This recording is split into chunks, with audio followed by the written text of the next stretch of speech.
오늘도 하나님의 은혜가 넘치시기를 축복합니다. 아멘. 우리는 계속해서 예수님이 누구신가라고 하는 주제를 갖고 말씀을 나누고 있습니다. 우리 지난주에도 너희는 나를 누구라 하느냐 라고 했을 때 베드로가 뭐라 그랬어요? 주는 하나님의 아들이요 그리스도이다 그랬죠. 그렇게 얘기했어요. 자, 여러분에게 다시 묻습니다. 예수님은 누구십니까? 하나님의 아들. 네, 하나님의 아들. 또 단순히 하나님의 아들이 뭘 하셨어요? 하나님의 아들이면서 뭐예요? 그리스도. 그걸 우리 말로 구원자. 구원자. 누구를 구원한 구원자예요? 나를 구원한 구원. 우리를 구원한 나를 구원한 구원자입니다. 여러분 진정으로 예수님이 나의 구원자로 고백하고 있습니까? 아멘. 진정으로 나의 예수님이 구원자이십니까? 이런 고백을 하는 모습이 오늘 본문에 나타나 있습니다. 정말 예수님이 나의 구원자이다. 내가 예수님을 통해서 내가 구원받았다라고 하는 정말 그런 모습이 뭘까? 예수님은 나의 주님입니다. 나의 구원자라고 고백하는 사람의 삶의 모습은 어떠한 모습인가 하는 것이 오늘 우리가 읽은 이 본문의 말씀에 아주 자세하게 나타나 있습니다. 여기에 보면 어떤 한 인물이 나오죠. 삭개오. 준영이. 누가 나와요? 준영아 손을 좀 항상 손을 좀 이렇게 손을 좀 항상 자기 습관이 지금 어떤지 알아야 돼. 자 손을 좀 이렇게 꼭 이 자기 손을 자기가 붙으세요. 손을 붙들고, 손을 붙들고 이렇게 무릎에다 올려놔. 무릎에다 올려놓고 목사님 왜 째려봐? 목사님 그렇게 얘기해서 목사님하고 한판 붙고 싶어? 응? 자 말씀을 잘 들어야 돼. 그래, 이유가 있는데 목사님이 그렇게 하면 그렇게 한번 해보세요. 이거 고치면 저 나중에 강제 입대해야 될 수도 있어가지고 너 입대 절대로 안 시켜 너. 2년 동안은 절대 고쳐서는 안 됩니다. 자 손을 어쨌든 이렇게 자꾸 이렇게 해봐요. 주일날 손을 이렇게 모아서 자기 무릎 위에 올려. 목사님 시키는 대로 한번 해봐요. 응? 자 여기 어떤 인물이 나온다 그랬어요? 네, 삭개오가 나와요. 삭개오. 자 여기 보니까 삭개오는 어떤 사람입니까? 세리장이면서 또 뭐예요? 키가 작아요. 부자예요. 키가 작아요. 맞습니다. 부자예요. 키가 작습니다. 그리고 또 부자예요. 부자입니다. 그래요. 예, 세리장. 우리가 말하면 마포 세무서 서장이야. 마포 세무서의 세무사 수준이 아니라 세무사 장이야 장. 요즘에 세무사 초급이 우리가는 3,500에서 5천만 원씩 돼요. 와. 그리고 이제 한 해 안에 이제 경력을 쌓아가면 500에서 600이 올라가요. 오. 그래서 한 몇 년 경력이 쌓이면 업대 연봉을 받는다고. 너무 감동을 하는 것 같아. 그래. 그래요. 제가 아는 후배 목사님 동생도 서울교대 나왔어요. 서울교대를 나왔어요. 남동생인데. 근데 이제 교사로서 참 잘하고 있는데 이 친구가 교사 월급이 별로인 거야. 그래서 그만뒀어 그거를. 그만두고 세무사 공부를 한 거예요. 머리가 좋아했지. 그래가지고 세무사가 됐어요. 그러니까는 돈을 꽤 연봉을 많이 받는 거예요. 그러니까 시골에 있는 부모님 집도 사주고 그러더라고. 지금도 세무사 연봉이 꽤 괜찮아요. 그런데 2000년 전에 이 여리고에 사는 이 삭개오는요 그 정도가 아니에요. 어마무시한 부자예요. 이 사람은. 여러분 여리고는 오랫동안 고대의 도시가 형성된 곳이에요. 그렇기 때문에 여기는 많은 사람이 오고 가고 또 이렇게 여러 가지 물건들이 오고 가요. 물건들의 세금을 부과하는 거예요. 그래서 여기는 아주 여러 가지 특산물이 많이 나왔어요. 그러니까는 이 세계도 돈을 많이 벌었지만 이 세관장은 더더욱 많이 버는 거예요. 이 삭개오는 이 여리고 세관의 우두머리로서 세금 징수를 다 지휘했던 인물입니다. 당시 세리장은 로마의 막강한 공권력을 이용해서 자신의 의도대로 자율적으로 그 세금을 부과할 수 있어요. 부과하고 징수할 수 있는 권한이 있었어요. 그래서 자기의 부를 얼마든지 축적할 수 있었습니다. 그래서 당시 세리에게 붙여진 별명이 있는데 뭐냐? 허가낸 도둑이다 그랬어요. 허가낸 도둑이라 그랬어요. 도둑놈? 네, 그래. 도둑인 도둑인데 몰래 들어가는 도둑이 아니라 허가를 받은 도둑이라는 거예요. 허가를 받은. 뭐야? 허가를 받은. 그만큼 마음대로 세금을 징수할 수 있었다는 거예요. 그래서 허가는 도둑이라고 별명이 붙여질 정도로 부당한 이익을 취하고 탐하며 사는 그런 삶을 살았다는 거예요. 큰 소리 치며 돌이 치고다 그러면서 나름 이렇게 존경은 받지 못해. 그러나 함부로 누군가가 함부로 할 수 없는 그런 권력과 물질을 가지고 있었던 사람이에요.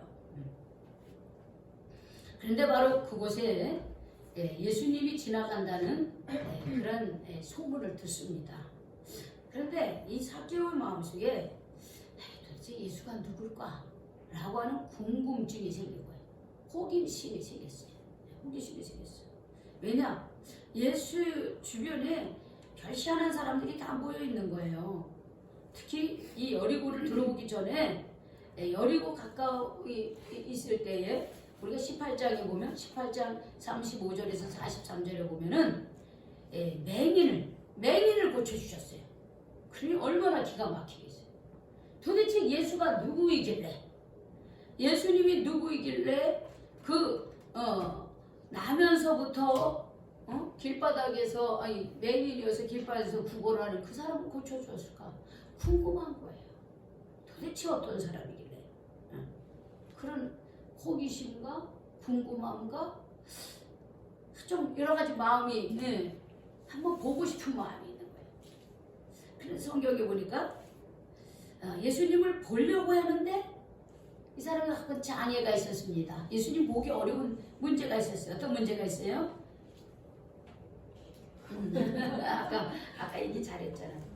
키가 작아, 삭개가 키가 작아서 땅꼬마였어. 키가 작고 체중이 사람이 작고. 많았다 그랬어요. 그러니까 예수님 주변에 사람들이 너무 많은 거예요. 그래서 예수님을 만나려고 하는데 만나기가 어려워. 실제로도 당시 예수님이 많았기도 하지만 우리가 이 말씀을 통해서 우리에게 한번 적용해 보면 예수님이 주변에 사람이 많아서 뭔가 예수님을 만나려고 하는데 사람 때문에 예수님을 못 만났다라고 우리가 이해할 수도 있습니다. 지금 뭐냐면 자, 예수님을 만나는 데는 지금 오늘 보니까 두 가지 장애 요인이 있었다는 거예요. 첫 번째는 키가 작았어. 키가 작고 두 번째는 어떻게 사람이 돼요? 많았어. 사람이 많았다라고 하는 거예요. 키가 작고 사람이 많았다는 거예요. 자, 이 예적 요인에 먼저 예적 요인부터 합시다. 사람이 많았다. 그러니까 사람들의 방해로 일부러 방해한 건 아니지만 사람들로 인해서 예수님을 못 만났다는 거예요. 자, 이거는 우리가 오늘날 교회에서도 내가 먼저 예수를 믿고 있어요. 신앙생활을 하고 있어요. 그런데 나 때문에 누군가가 교회를 다니다가 그만둬. 나 때문에 신앙생활을 그만둬. 이런 경우가 있을까요? 없을까요? 있을 수도 있어. 있을 수 있어요. 나 때문에 시험 받아서 나 때문에 문제가 생겨가지고 아유 저 사람 보기 싫어서 난 교회 안 갈래. 이런 사람들도 있어요. 먼저 교회에 다녔다고 하는 사람이 본의 안 돼 또 교회를 제일 오래 다녔다고 하는데 제일 문제를 일으켜. 야, 뭐 교회 다니는 사람 저렇게 생활해? 근데 교회 다니다가는 나도 저렇게 될 수도 있겠다. 그리고 또 내가 오래 다녔다고 해서 내가 제일 우리 교회 제일 먼저 나왔어. 내가 우리 교회 마치 주인, 이 교회 주인이야. 우리 주인 행세만 해. 주인으로서의 역할은 하나도 안 하고 내가 이 교회 제일 오래 다녔으니까 응? 내가 제일 권한이 있어. 이런 사람도 있어요. 이런 사람들이 있으면요 교회는 성장이 되는 게 아니라요 교회는 사람들이 왔다가 돌아가게 돼요. 또 이런 사람들이 있어요. 새로운 사람이 왔어. 새로운 사람이 오니까 또 목사님이 또 전도사님도요 그 새로운 사람에 관심을 갖게 돼. 왜? 우리가 그런 거 있잖아요. 자녀들도 이렇게 첫째 둘째 태어나는데 막내가 태어나요. 그 밑에 자꾸 동생들이 태어나. 그럼 부모들이 그 아기를 어떻게 합니까? 막내만 신경 쓴다고 생각을 하지. 이렇게. 막내만 신경 쓰는 게 아니라 막내를 신경 쓰는 거야. 걔만 신경 쓰는 게 아니야. 걔만 신경 쓰는 것처럼 보이는 것은 내가 그렇게 생각하는 거야. 그는 애기야. 애기이기 때문에 그 애기는 부모의 절대적인 관심을 받아야 되는 거야. 보호를 받고. 여러분 나도 애기 있을 때가 있었을까요? 없었을까요? 나도 애기가 있었어. 그런데 첫째가 있는데 둘째가 응이하고 태어났는데 얘가 저기만 저거 할까봐 얘한테 신경을 안 써. 그럼 이 애기는 어떻게 될까요? 이 애기 어떻게 될까요? 잘 자랄 수 있습니까? 못 자르죠? 좀 방해 자세요. 자. 우리가 자꾸 그런 오해를 해요. 동생이 태어났어. 그럼 부모의 관심이 그쪽으로 싹 쏠리는 것 같아. 근데 그건 애기기 때문에 그런 거예요. 애기라서 절대적인 관심 때문에. 그런데 부모가 나보다는 쟤를 더 사랑한다는 자꾸 그런 오해를 하고 우리가 살아. 어릴 때부터. 이기심이에요. 이기심이에요. 부모가 나만 저 애기가 아니라 나만 관심을 가져주기를 바라는 거예요. 교회도 마찬가지예요. 우리끼리만. 우리끼리 재미있잖아. 우리끼리만 잘 지내는데 새로운 사람이 오면 목회자의 가슴이 좀 거기에 가면 그게 싫어. 경계를 해. 좀 열려진 마음으로 그 사람을 받아들이는 게 아니라 경계를 해. 목사님, 전도사님이 저 사람한테 관심이 있네. 우리한테는 사랑을 안 주고 저 사람한테만 주네. 이런 오해를 해. 그래서 새로운 사람에 대해서 더 친절하게 하고 더 내가 가지고 있는 모습으로 그 사람을 안내를 하고 도와주고 이래야 계속 올 수가 있는데 자꾸 경계를 해. 혼자 질투해. 그걸 질투하고. 이렇게 되면 사람들이 왔다 가도 별로 이 사랑을 못 느끼는 거야. 여러분 교회는 이 보이는 교회이지만 이 교회 안에 있는 우리 한 사람 한 사람이 교회가 돼야 되는 거예요. 우리 한 사람 한 사람이 그런 역할을 해야 되는 거예요. 그래서 그런 이기심, 질투심 이런 것 때문에 경계를 해가지고는 새로운 사람들이 교회 오는 게 이렇게 자꾸 나도 모르게 이렇게 막는 거야. 그럼 그 사람이 주님을 만나기 전에 사람을 만나고선 그냥 가버리는 거야. 아유 저 교회는 뭐 저래 사랑이 없어 이러면서 가는 거야.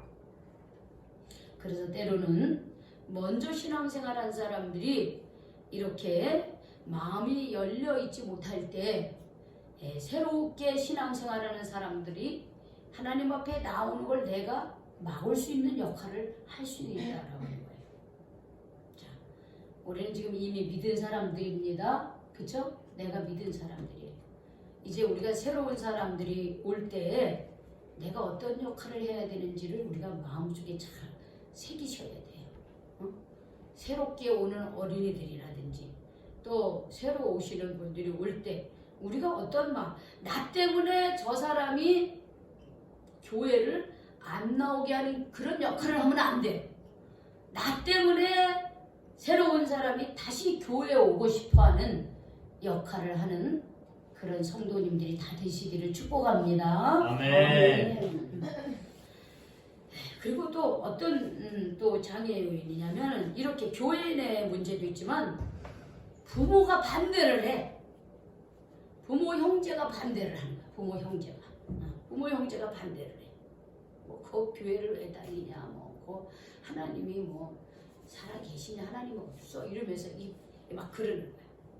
그러면은 괜히 신앙생활하면서 지금 믿음생활 막 시작했는데 자꾸 영향이 가는 거야. 나도 모르게. 그러다 보면 교회 발걸음을 하려고 하다가도 중단하고 하려고 하다가도 중단하고 그렇게 돼요.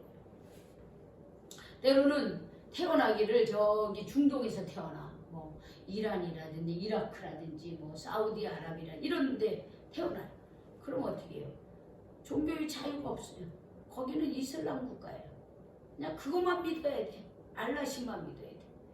기독교로 바꿀 경우에는요 어떻게 하냐면 죽임을 당하거나 아니면 그 공동체에서 완전히 쫓겨나야 돼요. 그런 환경들. 근데 그런 가운데서도 예수를 믿는 사람들이 있습니다. 자기 목숨을 아까워하지 않고 예수 믿는 사람들이 소수지만 있어요, 지금도. 자, 이렇게 삭개오도 이런 방해 요소가 있었어요. 그 다음에 또 두 번째, 삭개오가 가지고 있던 두 번째 장애 요소가 뭐라 그랬어요? 키가 작다 그랬어요. 자, 키가 작다는 이 말은 정말 키가 작다라고 하는 의미도 있지만 그는 자기 자신을 말하는 거예요.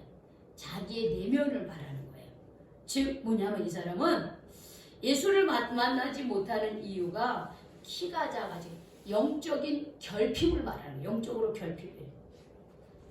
즉 구체적으로 말하면 교만해. 자기가 돈 많고 세리장이고 교만하고 뭐 사람들이 뭐 날 인정해 주든지 안 인정해든지 세상에서는 그래도 돈이 최고지 이러면서 사람들 무시하고 욕심 부리고 그리고 하나님의 말씀에 대해서 관심도 없어요. 진리에 대한 관심이 없어요. 아주 불신앙적인 불순종적인 그런 자세. 그게 바로 영적 결핍. 그리고 뭐냐 키가 작다는 그런 의미예요. 단순히 신체적인 키만 작은 게 아니라 이 마음의 키가 작아. 그래서 하나님을 볼 수 있는 눈이 없는 거예요. 교만하고 욕심 많고 순종하지 않고 불신앙적인 이런 것들. 그런 요소가 있었어요. 그렇기 때문에 그가 하나님을 잘 믿지를 않았어요. 하나님 말씀을 알았지만 참 이 뒤에 가면 삭개오가 하나님 말씀을 알고 있다는 걸 알 수 있어요. 네. 하나님의 말씀을 알고 있지만 하나님을 믿지 않았어요. 지식으로는 알고 있는데 하나님의 말씀을 인정하고 그 뜻대로 살지는 않았어요.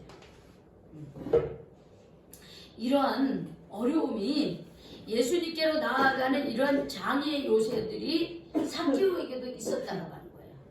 자, 여러분 우리도 예수님을 만나는데 장애 요소가 있습니다.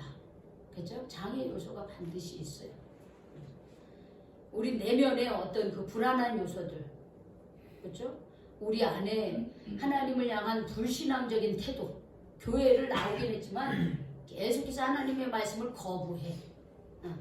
거부해. 계속 하나님 말씀을 거부해요. 이 자리에는 앉아 있는데 하나님의 말씀을 안 받아들이려고 하는 사람들이 있어요. 불신앙적이야. 듣기는 듣는 것 같은데 순종을 안 해. 불순종적이야. 내면이 우리 안에 크게 있습니다. 우리는 외적인 상황들이 크게 없어요. 나름대로 예전에는 우리 성경에도 그게 있었지만 그걸 이기고 나왔어. 그쵸? 근데 내적으로 우리 안에 이제는 교회를 나와. 습관적으로 이제 나와야 돼. 그런데 우리 마음속에 세상적인 생각으로 가득 차 있어. 이 자리에는 이렇게 나와서 앉아있고 예배 잘 드리는 것 같은데 머릿속엔 다른 데가 있어. 그게 불순종적이고 불신앙적인 태도예요. 그런 요소들로 인해서 우리가 예수님 만나기가 어려운 거예요. 그래서 우리가 나에게는 이런 불신앙적이고 불신앙적인 그런 예수님 만나는 데 있어서 이런 것들 이런 것들이 없는지 잘 살펴보시기 바랍니다. 그 많은 시간들 애들하고 만나고 혹은 인터넷을 들여다보고 핸드폰을 들여다보면서 24시간을 다 보냄에도 불구하고 우리가 성경을 읽는 일에는 하지를 않아. 기도도 하지 않아. 여러분 기도했습니다 할 때 여러분 잘 기도하면서 올리고 있는 거죠? 네. 기도를 잘하면서 올리셔야 됩니다. 그냥 형식적으로 올리지 마시고 정말 진심으로 기도하고 올리세요. 그러셔야 돼요. 우리가 하나님 앞에 하나님을 만나는데 예수님을 만나는 일에는 너무 게을러. 저는 새벽에 새벽 기도를 하고 그리고 웬만하면 특별한 일이 없으면 저는 운동을 합니다. 1시간은 운동해요. 왜 그러냐? 제가 나이를 먹으면서 운동을 하지 않으니까 더 힘들어요. 힘들어서 바빠서 운동을 안 하니까 자꾸 살이 찌고 몸이 무거워요. 그래서 아주 의무적으로 가려고 해요. 의무적으로 하려고 해. 그리고 우리가 이 육적으로 젊었을 때는 여러분들이 20대 때는 잘 몰라. 운동을 안 해도 괜찮아. 왜? 우리 몸이 이렇게 활발하니까. 근데 나이가 들수록 우리가 스스로 운동을 안 해주면요 힘이 되는 거야. 자꾸 사람이 처져요. 그래서 우리 권사님들 자꾸 걸어주셔야 돼. 방 안에서도 자꾸 걸어야 돼요. 안 걸으면요 이게 몸이 자꾸 가라앉아요. 제가 어제 전도하면서 어떤 할머니가 이렇게 구루마 이렇게 해가지고 지나가는 거 만났어요. 전도지 주면서 우리가 어제부터 전도했거든요. 전도지 주면서 예수 믿으세요 하고 전도지 줬어요. 그때 이분이 씩 웃으면서 저 승복교회 다녀요 그러는 거야. 그런데 이분이 뭐라 하냐면 제가 93살입니다. 93살이래.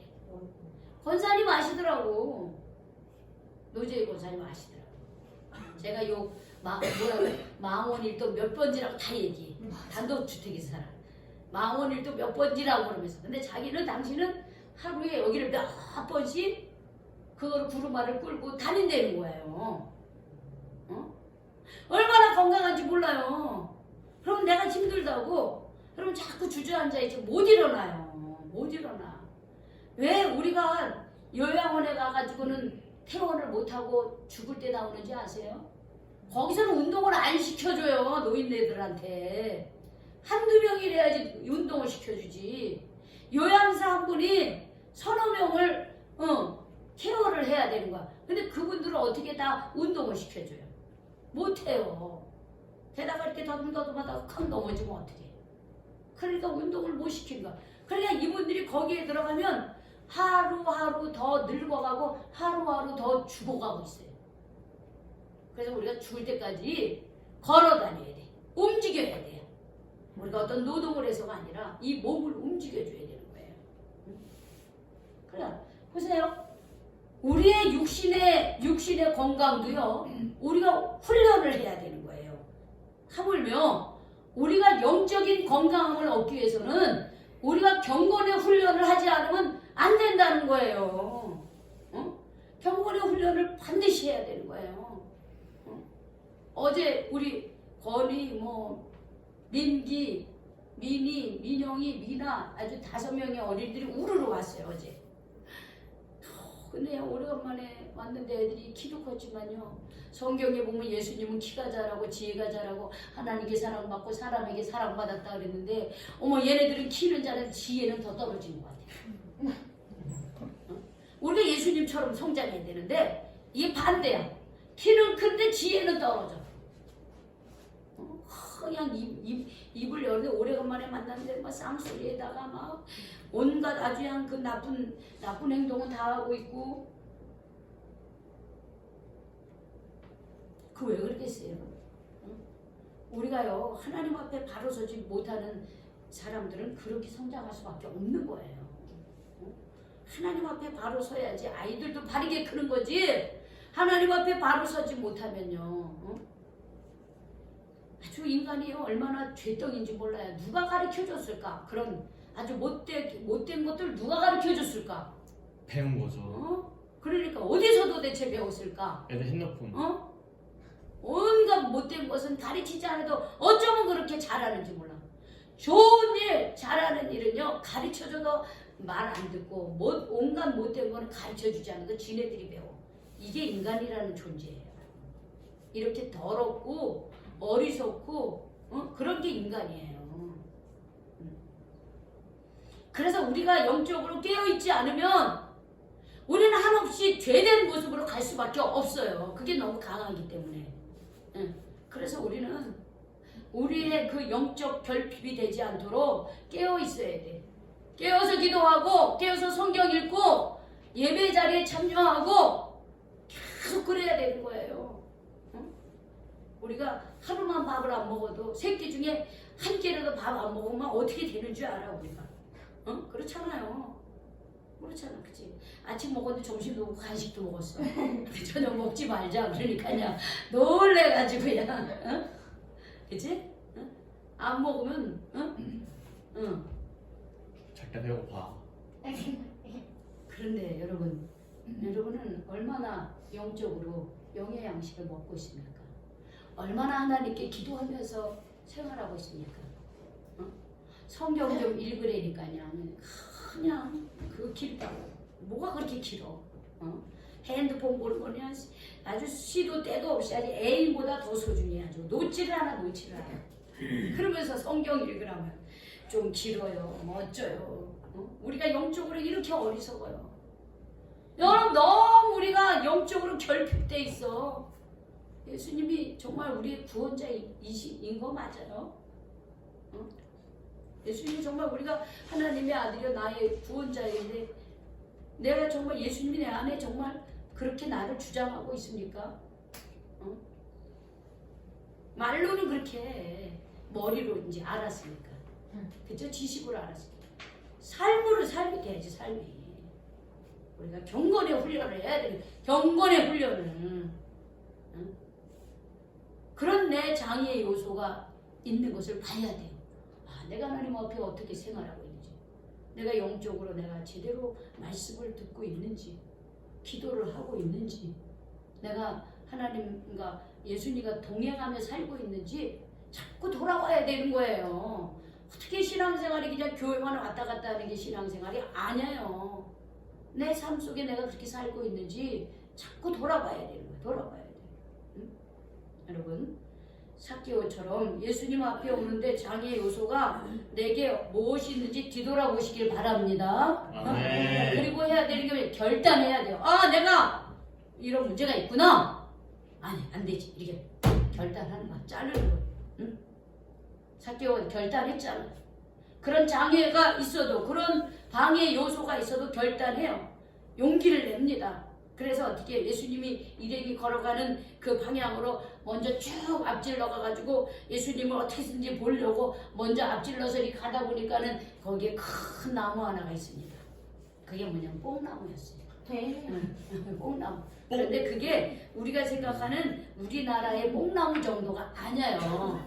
이거는 그 뽕나무긴 뽕나무인데 애굽의 무화과, 즉 무화과 뽕나무예요. 자, 재작년에 그 여리고에를 갔어요. 여리고를 갔는데 그 뽕나무가 그 삭개오가 올라갔던 뽕나무인지는 몰라 사실은.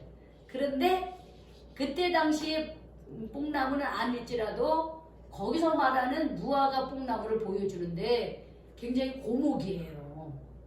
그리고 거기에 이게 나무긴 나무인데 거기에 이제 열매가 무화과가 열린대 그게요. 그래서 무화과 뽕나무인데 굉장히 아름드려 한 몇백 년 된 거라는데 예수님 당시의 뽕나무는 아니라 그러더라고. 뭐 다 어떻게 있을 수가 있겠어. 2000년 지났는데 그런데 우리가 생각하는 우리나라의 뽕나무는 가느다랗잖아요. 거기에 올라갔다는 어른들이 올라갔다는 당장 뽕나무가 꺾여지지. 근데 이제 여기는 굉장히 아름드리의 무화과 뽕나무였어요. 근데 그런 뽕나무에 올라갔다 간 거예요. 올라간 거예요. 삭개오가 거기를 올라간 거예요. 예수님이 거기를 그 길목에 그 나무가 있었으니까 거기에 먼저 다 올라가서 우리가 살짝 보는 거죠. 살짝 보는 거예요. 지금 예수님 삭개오가. 그런데 사실 이 어른이 그것도 여리고의 세리장인 이 삭개오가 그 나무에 올라간다는 게 쉬웠을까요? 아니요. 쉽지 않습니다. 사람들이 삭개오를 다 알고 있잖아요. 그러니까 삭개오가 몰래 이렇게 나무가지 사이로 보인 거야. 자기를 안 드러내려고.